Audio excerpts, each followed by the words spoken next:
And I said, please, if you're gonna pick up, if you're gonna do something crazy, call me. Let me pick you up. Don't call me after the fact. Let me be there for you. So you make a lot of sense when you say, if you're gonna invest in somebody, don't give up on them. And sometimes they're so beat up, you don't have to say anything. All you gotta do is be there to listen, give them a hug, read the scriptures with them. So just be there for people. Don't give up on people. Continue to believe that God will change them, because some have, and it's not good. It's not a good ending.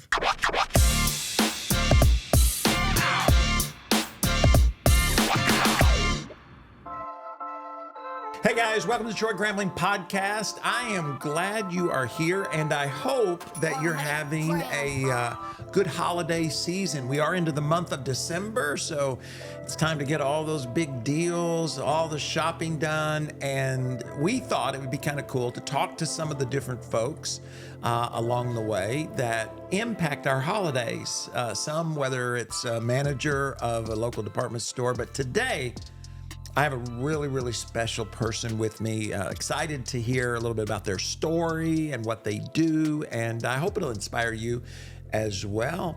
I have the president from the Caring Place, formerly known as the Miami Rescue Mission. That is correct, right? Pastor Tony. And Tony, welcome to the program. Well, I'm so happy to be here and happy to be with you, and welcome to the month of December. Yeah, it's here every year quicker, doesn't it? Faster and faster. So now tell me this, let's help people kind of know, because I remember when I talked to the gentleman that you followed, Mr. Yes. Brummett, that I was amazed at just how big a ministry it is. It is a huge ministry. So tell us a little bit about Well, we're impacting two counties, Broward and Miami, and we are making sure that those that are hungry are eating.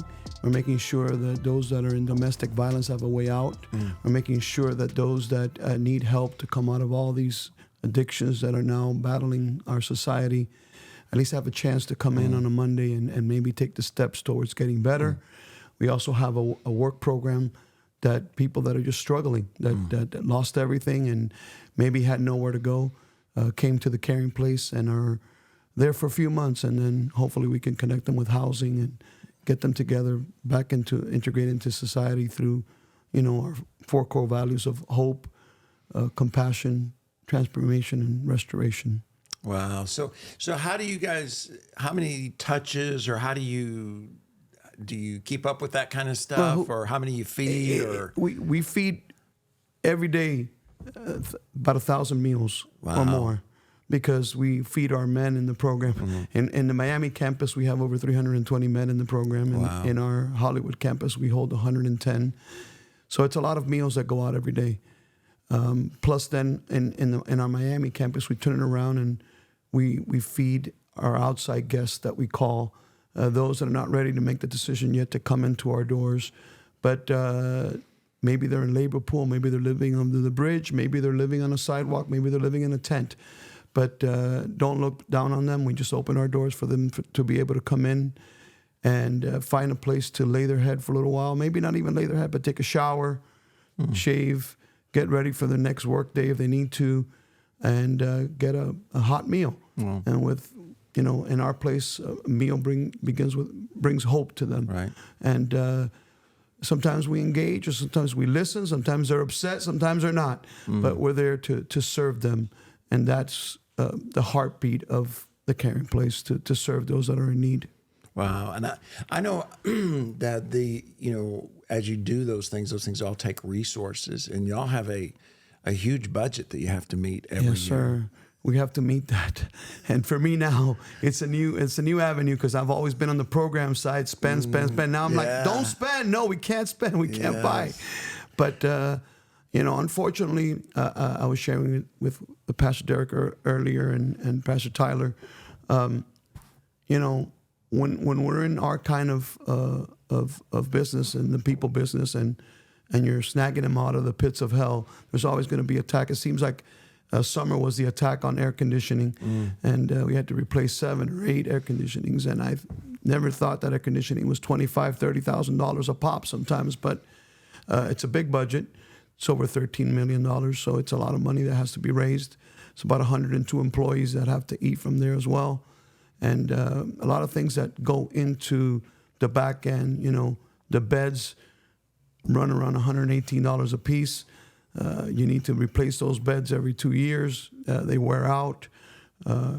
Shampoo, soap, toiletries, all that stuff that goes into it, clothes that are donated to us, and things that, food. These guys eat a lot of food. Right. And, when you're coming out of addiction, you have to have the right kind of meal for these guys and ladies that are coming through.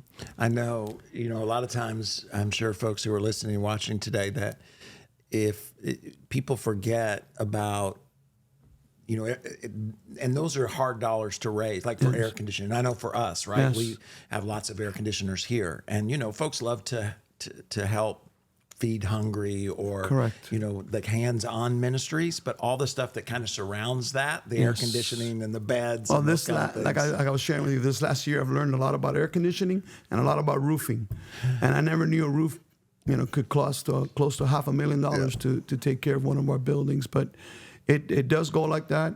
I thank God that He provides. I think that there's donors that want to come alongside that vision and take care of that. I always say it's beyond me. It's been open for 102 years, so it has nothing to do with me. Right. Even though I've been there 25 years, it's the Lord Almighty that comes through for us, and those miracles that come through when you least expect it. So tell me a little bit, what was your journey to becoming the president? Oh, wow. I started way at the bottom I was case manager coming in through, and I've touched every position, and I've jumped into the kitchen when I needed to as well. But I come from a life of addiction, good parents, good life. I didn't go through the caring place, but I went through a place maybe you're familiar with, Teen Challenge, and I was lost. I love the drug called crack cocaine. I moved in stages in my addiction life, and that journey led me in '99, October of '99. I walked in to with a pastor friend of mine. We passed by, and we were dropping off a box of underwear and socks that we had just picked up at Walmart. And I walked into that place, and I suddenly just fell in love with it. Reverend Brummett ran by me, and I didn't know who he was. He was a director at that time of the center. And I said, "Sir, how do I get a job here?" And he goes, "First you need to volunteer." And he disappeared. And, the pastor that I brought was Reverend Brummett's assistant. And I was able to continue to push through until I was interviewed. I was given a chance. I took a small grant that they had, $11,500, and I said, "I'll take it. I don't have a job. I'll take it." And I took it, and I've been there ever since. Here we are, 2024, heading into 2025, and it's been the journey through case management. I was privileged to go from there to case management supervisor. Then I moved to Hispanic ministry coordinator. From Hispanic ministry coordinator, we wanted to focus more on our Hispanic brothers and sisters, and so we launched Vidas Cambiadas, Change Lives Ministry, right inside that center. What a challenge! Reverend Brummett told me, "We're not going anywhere. We're doing it right here." And I said, "Oh my God, how are we going to pull this off?" Our Latino brothers are not easy to bring in, and they're spicy. So we brought them in, and now they coexist with my African brothers and my brothers, my black brothers. They're all together in there now, and it's funny how God has a sense of humor, and they get along. And then I moved to temporary assistant director, and from there they gave me the assistant director, and then they gave me director, and then I moved to vice president. And most recently, the board elected me as a new president of the Caring Place with Reverend Brown's blessing upon it. That's awesome. And so you said that's been about, how long has that been now? You've been the president? I've been the president I just took over in June. Wow. So I'm fresh in there. Wow. And I'm trying to transition and leave the program and raise my next director. Yeah. And I don't like to let loose of the program side, because my passion is seeing people's lives changed, and I know it like the back of my hand. I know addiction like the back of my hand, and I like to be in there in the front line, and that's where my heart beats the most. But God brings you into different seasons and different chapters, and you have to submit to those chapters because it's only by His grace and miracle that I stand here today. Now, what's been the biggest surprise or? Oh man, marketing and getting into all those meetings that I don't know nothing about.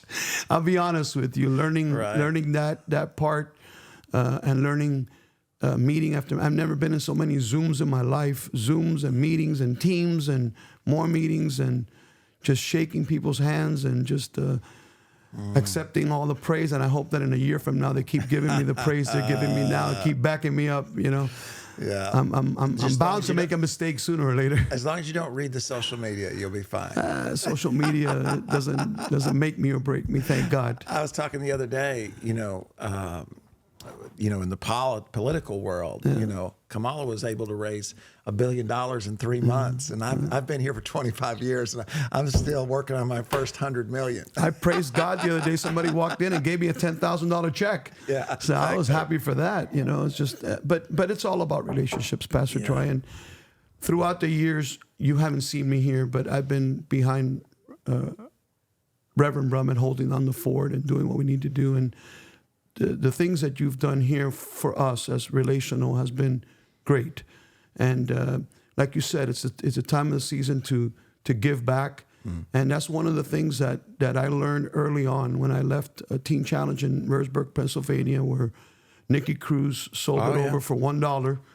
And I was on that campus, and I was taught, I went there with nothing. But I left that mountain with about $380 or something, because they gave you they put you on welfare and whatever, and so you get like a bank, and I learned from that early stage to give back to God, and as I learned to give back, He's always taking care of me. I tell the story to the guys to never be afraid, because I've never been lacked $5 of His provision, and through your ministry, a lot of people get to eat during this holiday and throughout the year, because we continue to, whatever is not used is saved. And sometimes they don't like that they get turkey on the menu every week, but I always laugh with the cooks. Make sure that turkey's on the menu. We got to get through those bins so that we can refill them, give them out, and do what we have to do.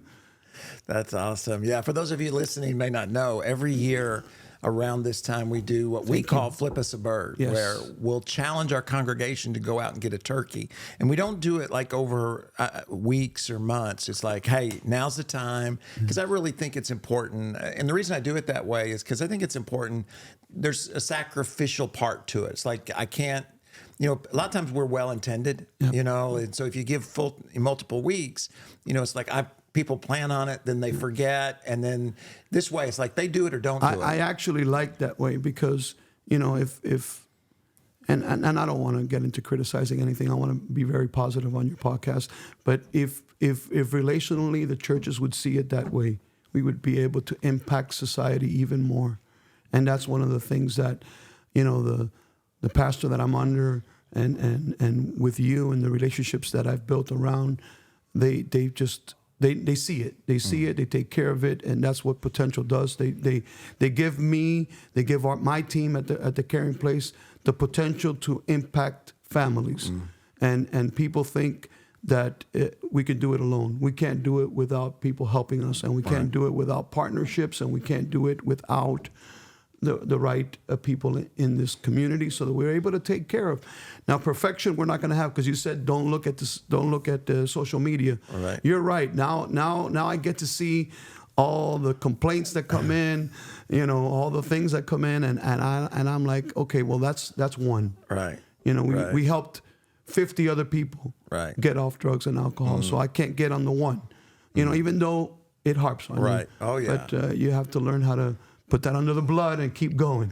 Keep going. So is there have you seen 25 years? That's a long time. So in the type of need of the folks who are coming in, is it pretty well the same? Has there been No, it's change? not. It's not the same. I came in during a cocaine epidemic, and I would step out of my car and literally step over homeless, and that's changed. COVID changed a lot, but I'm getting ahead of myself. We went through the cocaine era, then we went through the Molly, and we've gone through all that stuff. And now my biggest challenge is dealing with mental illness and depression, and not having the right kind of care for people that have mental illness, because there's a lot out there.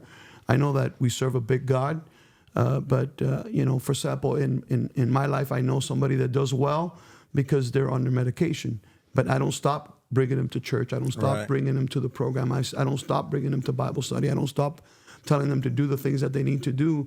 Along the way, if God does the miracle and the pills go away, they go away. Right. But I'm seeing that, and then a lot of the men that I've dealt with throughout their lives that haven't been able to get it and have been back to me over and over, not to me, but back to the caring place, and ask for help again and again. I always remind my staff, 7 times 77, man. We got to be at the door of forgiveness, because that's all they got. They can't go anywhere else.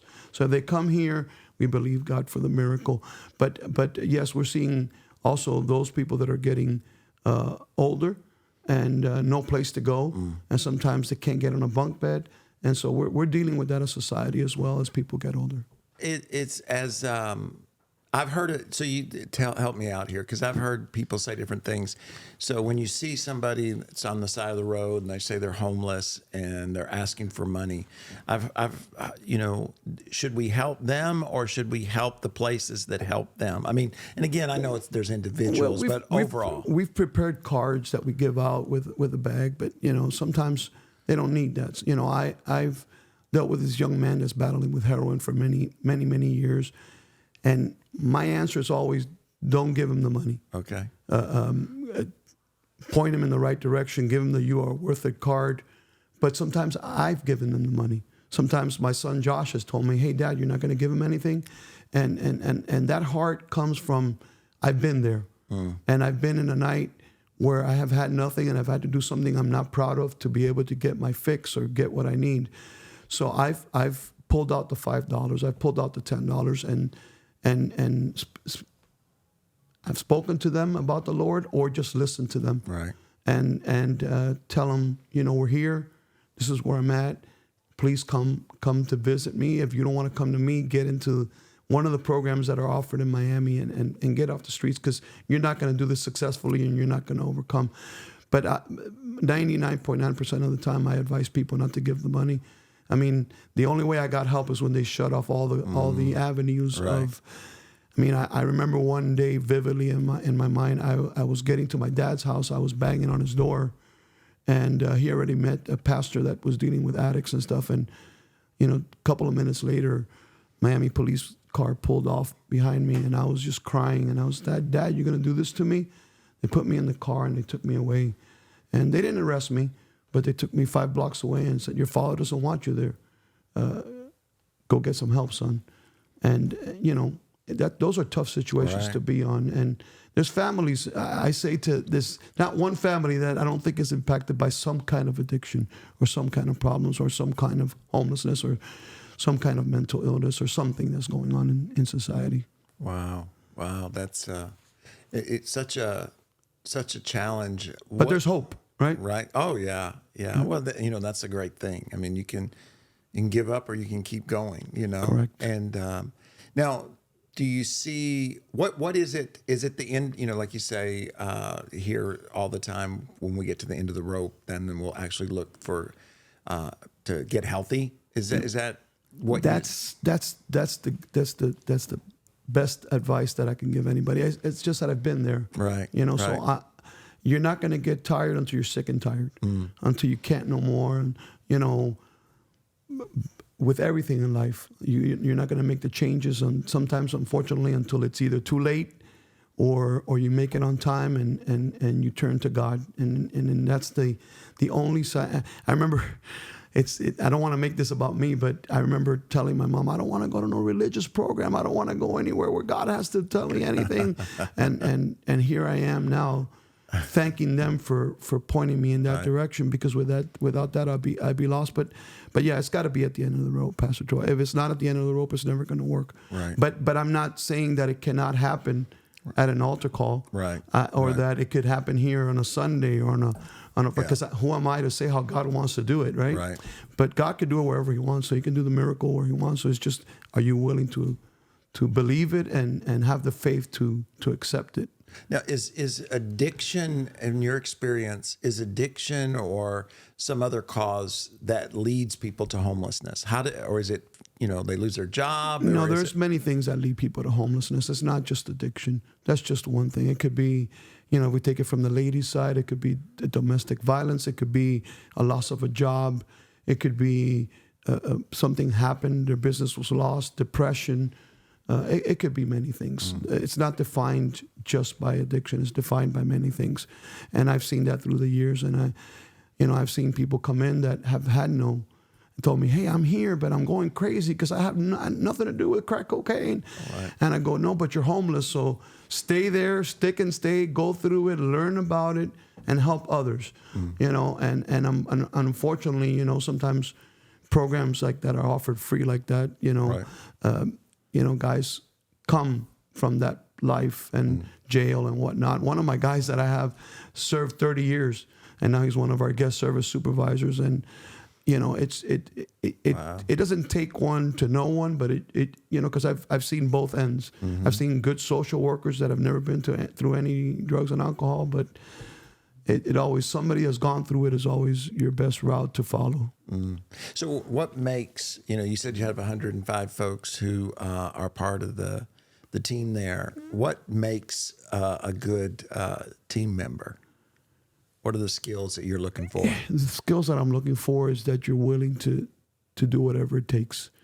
If you're there to do whatever it takes, if you're there to love on somebody, inspire hope in them, no matter if you're working in the kitchen, or if you're working in accounting, or if you're working driving one of our buses, or you're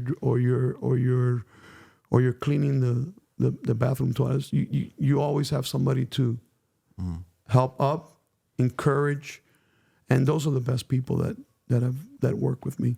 I have a team of great people that are there. Sometimes I'm a little bit tough, like all good leaders are, but then I have to realize that, hey, sometimes we don't pay enough, and they're there regardless, and they keep coming back, and they don't leave. And you can tell on our team 25, 15 years, 10 years, 8 years, that are there. And if we didn't run you away in 1 year, then we're doing something okay to help people, And I always say, don't look for perfection. Look at one life changed. If we can change one, then it's worth the budget for the year. Right. Because we help a mother, we help a sister, we help an auntie. It could be I was the brother of a sergeant in Miami Beach Police Department. I have one of my sister's husband is a chief. So I was the black sheep of the family, and now they all look for me to hang out with me. Right. And before they used to, right, like your message today of leprosy, right? Push you away, push me away, and not let me sit at the table, right? Right. Well, that's your story's incredible, and of course, I think everybody loves to see that. So if somebody's listening and they're thinking, God gives us all certain, we all need to do certain things. Correct. And then there's some that have a certain passion. So if somebody says, man, I'd like to make a difference at the caring place, how can they do that? They can do that by sponsoring meals for us. They can do that by serving in our kitchen. They can do that by going to the Caring Place website and signing up for a drive, clothing drive, toiletry drive. We call them Hope Totes. They're purple bags. They look like Barneys filled with stuff inside. And those things, believe it or not, make a difference. Sometimes the homeless need it. Sometimes they don't. But most of the time, for you to participate, you don't have to have a degree in addiction or any of that nature. There's many things. There are many people. This week I'm dealing with a family that wants to do peanut butter and jelly sandwiches because they want to teach their 4-year-old that everything just doesn't fall from the sky. Right. So I don't put nothing in a box. If people call me with ideas and they make sense, I said, let's do it. Right. If we can help inspire, we have art classes, we have resumes that need to be built. We have an education center. There's so many ways to partner with the Caring Place. And let me tell you, my predecessor had a life of addiction too. So, that God takes people from the nothing to run an organization like this is what really blows my mind, because I had a lot of people that said that I wasn't going to amount to nothing. And here we are sitting with a spiritual leader in the community, a hero for many, that you're sharing time with me, and we're sharing time with others that are going to be here now during the month of December that could be inspired to do something to change, to make a big difference. And I would say, from my experience, that it's important that if you're out there and you're like, man, this has got my heart, and you're going to be hands-on, like you teaching something, helping somebody, the scripture tells us to kind of sit down and count the cost. Because I think the worst thing we can do, especially with somebody that's struggling, is to quit on them. Yes. You know what I mean? And we get all fired up and we're there, and then all of a sudden we're not showing up anymore. Because we all go through seasons where we don't feel valued. And it's important, from my perspective, to make sure that, hey, if I'm gonna make a certain commitment, whatever that length is, because I want those that I'm working with to know that. Yeah. Well, I don't, only by God's grace, and I qualify that just to say it over and over so people understand that's how I got here. But we just had a graduation now in October, and it was 55 men and women in a room, and I got a moment to speak to them, and I don't quit on them. My wife will tell you I'm the crazy one. I'm the one that will answer the phone at 3 o'clock in the morning if I need to. Sometimes I'm learning to put it on silent so I can get some sleep and be some good to people. But I sat there and I gave my same cell phone that I've had for 20 plus years, and I gave everybody my number. And I said, please, if you're going to pick up, if you're going to do something crazy, call me. Let me pick you up. Don't call me after the fact. Let me be there for you. So you make a lot of sense when you say, if you're going to invest in somebody, don't give up on them. And sometimes they're so beat up, you don't have to say anything. All you got to do is be there to listen, give them a hug, read the scriptures with them. I've spent many a times with people that just wanted to get the word of God read to them, and that inspired them. So just be there for people. Don't give up on people. Continue to believe that God will change them, because some have, and it's not good. It's not a good ending. Yeah. Well, the great thing is lives are being impacted. Yes, they are sir. being changed, and literally by the hundreds and the thousands and the tens of thousands. And there are many more that need to be impacted and reached. And you have, you're listening, watching, you have certain gifts and resources that God can use. And whether he uses them directly as you partner with the Caring Place, or you use it through your church, or maybe your volunteer organization, the main thing is to get involved in the lives of other people. We all need one another. That's kind of been forgotten in all the politics and all the anger that's going around, but you matter. And not only do you matter, you can make a difference. And sometimes we find our greatest value in helping other people. Correct. So it's just so rewarding. So I appreciate what you do. Thank you, Pastor, for having me. What's the website? It's www.caringplace.org. And it's a new website, so please get out there, look at it, let me know your thoughts on it. We just revamped it all up and put testimonies out there, and we put things out there, the good things of what God is doing through our ministry. And let me tell you something.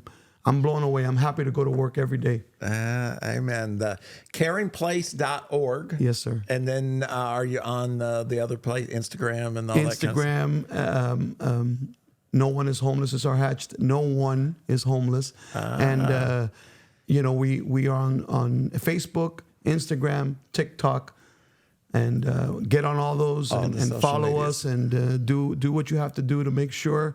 But most of all, make sure that during this holiday time that you find a gift to give to somebody that could turn their life around. Amen. Don't do it alone. That's the main thing. Do life with other people. I am so glad that you joined us today, and I hope you've been encouraged and inspired, right? We can all make a difference, and you never know what the future is.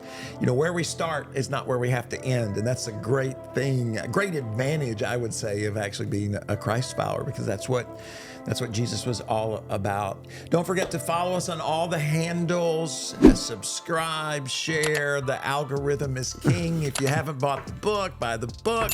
And remember, every Sunday night we do a live stream. We just have a lot of fun trying to build this sense of community so that you can reach your potential. We love you guys, and we'll catch you next week. Have an incredible holiday season. God bless.